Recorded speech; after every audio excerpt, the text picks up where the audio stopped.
बिस्मिल्लाहिर्रहमानिर्रहीम।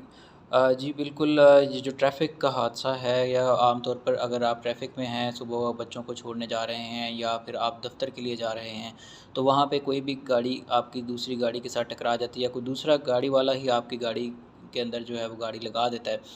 तो ऐसी सूरत में ये कहने को एक छोटा-सा हादसा होता है, अगरचे आपका इसमें नुकसान भी बड़ा होता है, लेकिन इसका एक और बड़ा नुकसान जो सामने आया है वो ये है कि आपके ऊपर डाके का केस भी पड़ सकता है। तो ये जो डाके का केस जो है, एक मामूली सा ट्रैफ़िक हादसा वो किस तरह से बन जाता है और आप इससे किस तरह से बच सकते हैं बर वक़्त एक्शन लेकर।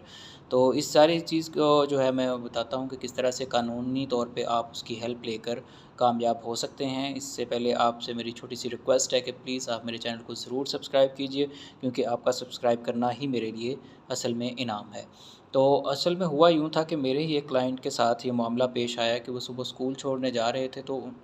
बच्चों को, तो उस वक़्त जो है एक दूसरी गाड़ी में बैठी फ़ीमेल यानी कि एक ख़ातून ने उनकी गाड़ी को पीछे से टक्कर मारी। अब उनका पीछे से बम्पर भी जो है वो भी टूट गया। अब उन्होंने वहाँ पे खड़े होके, सीधी बात है कि हर बंदे को नेचुरली गुस्सा आता है, उन्होंने वहाँ पे उनको आपस में तलख़ कलामी भी हो गई। तो अब जो दूसरी ख़ातून थी जिन्होंने उस गाड़ी को टक्कर मारी थी और उल्टा नुकसान किया था, उन्होंने बड़ा जो है एक क्लेवर स्टेप उठाया। उन्होंने एक डकैती का केस उल्टा जो है इनके ऊपर डाल दिया। अब वो, अगर हमें हमारा क्लाइंट उस वक़्त बर वक़्त कॉल ना करता और हम उसको एक जो है एहतियाती काम ना बताते, तो वो आज डकैती के केस के अंदर आप यूँ समझें कि एफ़आईआर भी होती और वो केस भी भुगत रहा होता। अब हुआ ये कि जब उन्होंने उसको टक्कर मारी तो उस वक़्त बात तलख़ कलामी हुई। ख़ैर उन्होंने एक छोटी-सी कार्रवाई की, उसके बाद उसको जाने दिया, माफ़ करके मामला निकल गए। लेकिन उस ख़ातून ने एक बड़ी चालाकी की। उस ख़ातून ने ये किया कि थोड़ी देर बाद जाकर जो है वो उल्टा ये केस दे दिया कि जनाब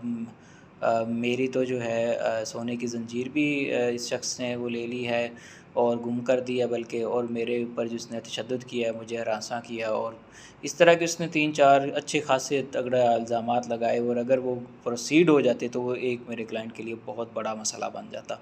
लेकिन ख़ैर ये था कि आप देखेंगे, चूँकि आपने उस हादसे को बहुत मामूली लिया या आपने उस वक़्त उसको माफ़ भी कर दिया, हालाँकि नुकसान भी हमारा क्लाइंट का हुआ था। लेकिन चलें, हमने भी कहा कि वो छोड़ दें, मौके पर चीज़ें रफ़ा-दफ़ा करवा दी। लेकिन वो रफ़ा-दफ़ा करवा के उसके बाद उस औरत ने क्या किया कि सिर्फ़ उस दिन तो उसने शिकायत करके अपनी पुलिस को रिपोर्ट करवा ली, और जब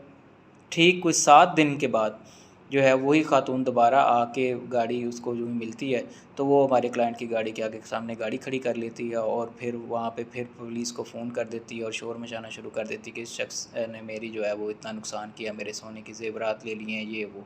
तो अब अगर वो चीज़ स्टेप ना लिया होता तो वो उस वक़्त जो है अच्छे ख़ासे बड़े हादसे का बायस बन जाना था। तो मेरी भी आप लोगों से रिक्वेस्ट है कि जो ही आपका कभी भी कार का एक्सीडेंट हो, तो आप एक छोटा-सा काम ज़रूर कीजिए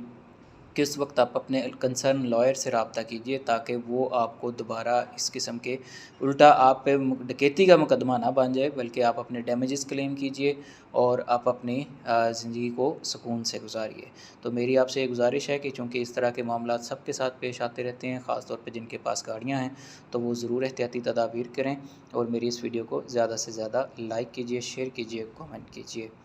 अल्लाह हाफ़िज़।